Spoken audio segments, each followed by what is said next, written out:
Hello and good day everyone. My name is Dennis Eparoyal Jr. So for today's video, I am going to tackle about the Marpol 7378. So before anything else, what is Marpol 7378? So the International Convention for the Prevention of Pollution from Ships is the main international convention covering prevention of pollution of the marine environment by ships from operational or accidental causes. MARPOL is basically a short term for marine pollution. So why is it called 7378? So basically, it came into force in 1973 and later revised by the protocol in 1978. So that is why it is called MARPOL 7378. Well, um, in the other hand, it is the third pillar of IMO or International Maritime Organization. So as we all know, they there have four pillar which are the SOLAS, STCW, and the third pillar is the MARPOL 7378, and the fourth one is MLC. Well, MARPOL has six annexes. So we are going to talk about the first one, which is the Regulation for the Prevention of Pollution by Oil, entered into force on October 2, 1983. And MARPOL Annex 1 covers all the fluids which contain oil and can be discharged overboard at sea. So basically, um, spilling all kind of fluids or oil is prohibited, and if you are caught disobeying these rules, you will definitely be detained because this is a serious criminal offense under the Marpol Annex 7378. Because as we all know, fluids and oil is very harmful to sea creatures, and it could be the cause of the damages of our environment. So that is why the Marpol 7378 is preventing the marine pollution. And under the Marpol Annex 1, the following equipment should be in good working condition, adequately calibrated, maintained, and fully functional, with appropriate spares present on board at all times. And all ships should follow oil filtering equipment. Number 2, 15 ppm alarm arrangements. And number 3, standard discharge connection. So let us move forward to Annex 2, which is the regulations for the content of pollution by noxious liquid substances in bulk, and it was entered in force on October 2, 1983. So Annex 2 sets out a population categorization system for noxious and liquid substances. So we have four categories, as you can see, from the major hazard into minor hazard. So the first one is category X. So noxious liquid substances which, if discharged into the sea from tank cleaning or devastating operations, are deemed to present a major hazard to either marine resources or human health. So the second one is category Y.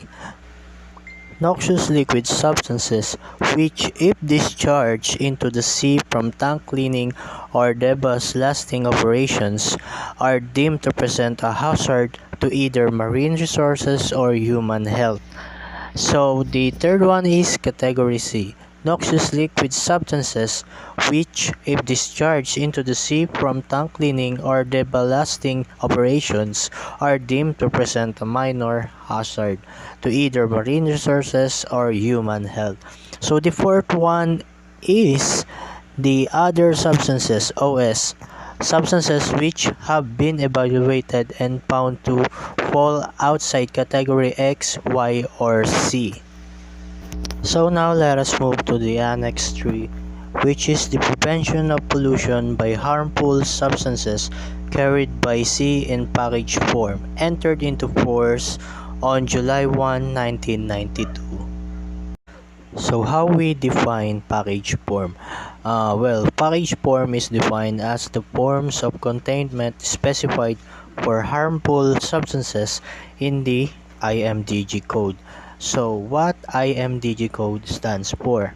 Well, International Maritime Dangerous Goods Code, or IMDG code, contains details of all the numerous dangerous cargoes offered for carriage by sea and includes solid, liquid, and gaseous substances, explosive, flammable, oxidizing, and radioactive substances are also included, and recommended means of their containment or packing are listed, as is all manner of other information relating to the product.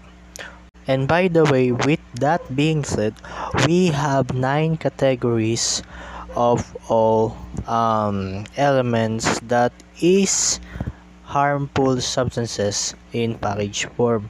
So we have class 1, which is the explosives. So as you can see, this is the placard of IMDG's category 1 of dangerous goods, which is the explosives. Associates with some examples, which are the fireworks, rockets, airbag inflators, and etc.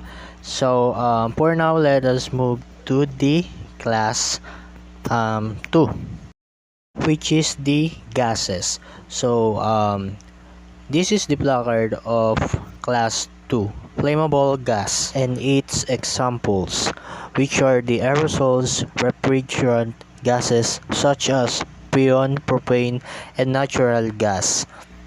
So let us move to the class 3, which is the flammable liquids. So here's some examples of flammable liquids, which are the alcohols, lacquers, and varnishes, gasoline, and diesel fuel. And by the way, this is the placard of flammable liquid. And so now let us move to the number 4, which is the flammable solids. And here are some examples: metal powders, phosphorus, matches, and etc.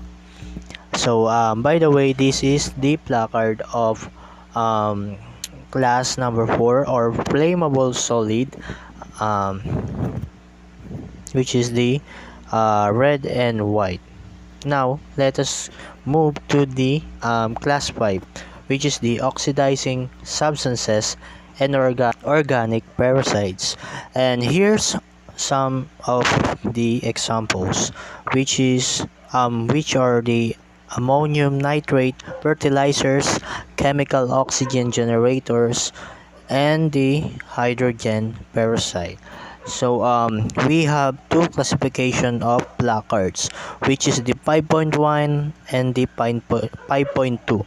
So we can easily notice that the 5.2 have red signal on the upper area of the placard, and also we can notice that the is different from the other one, and we can see that oxidizing agent is the 5.1 placard, and the other one is organic parasite, which is the 5.2. And now let us move to the class 8, which is the corrosive, and its examples, which are the batteries, acids, formaldehyde, fire extinguisher charge. And this is the placard of corrosive. class number 8. So those examples are very dangerous and harmful to our environment, and especially in our selves. And now let us move to the class 9, which is the miscellaneous hazardous goods and its examples, which are the dry ice, internal combustion engine, magnetized materials, life-saving devices. So by the way, this is the placard of class 9. So now let us move to the Annex 4, which is the prevention of pollution by sewage from ships entered into ports on the September 27, 2003. And it contains requirements to control pollution of the sea by sewage. The discharge of sewage into the sea is prohibited, except when the sea has in operation an approved sewage treatment plant, or when the ship is discharging comminuted and disinfected sewage using an approved system at a distance of more than 3 nautical miles the nearest land. Sewage which is not comminuted or disinfected has to be discharged at a distance of more than 12 nautical miles from the nearest land. So basically, it involves human thing or our poops, and as I was saying earlier, discharging sewage into the sea is prohibited, except when the ship has in operation an approved sewage treatment plant, or when the ship is discharging comminuted and disinfected sewage using an approved system at a distance of more than 3 nautical miles from the nearest land.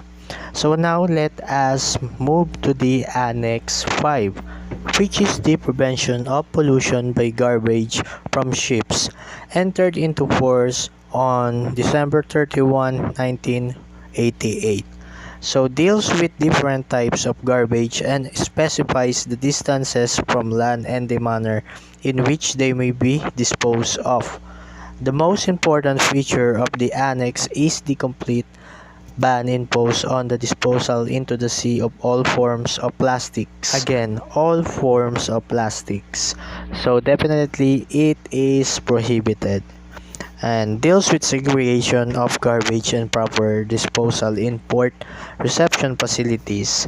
And now, here are some examples of the plastic waste that are prohibited or banned under this Annex 5. So if we are on board, we need to group our waste or garbage into categories for the purpose of this record book as follows. Number 1, plastics. 2, food waste. Number 3, domestic waste. Number 4, cooking oil.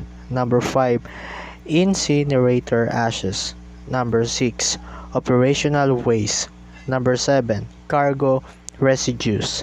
Number 8, animal care cases. Number 9, fishing gear. And by the way, every company has its own color coding of garbage.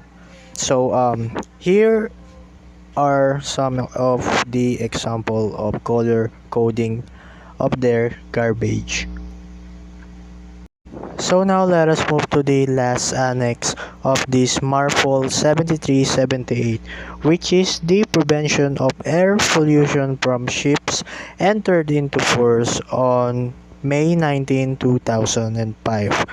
So set limits on sulfur oxide and nitrogen oxide emissions from ship exhaust, and prohibits deliberate emissions of ozone depleting substances.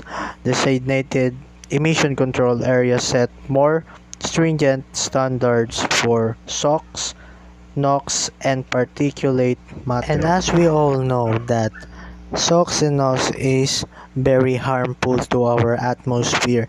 That is why this Marpol 7378 under the Annex number 6 is created or made a rules that limits the percentage of using this.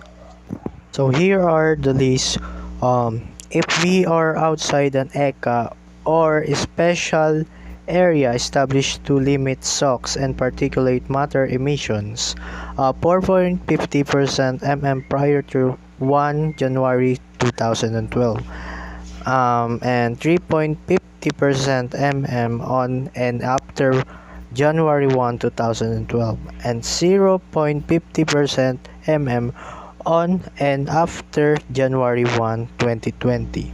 And now, if we are inside an ECA establishment to limit SOx and particulate matter emission, 1.50 prior to July 1, 2010, 1% on after July 1, 2010, and lastly 0.10% on and after January 1, 2015.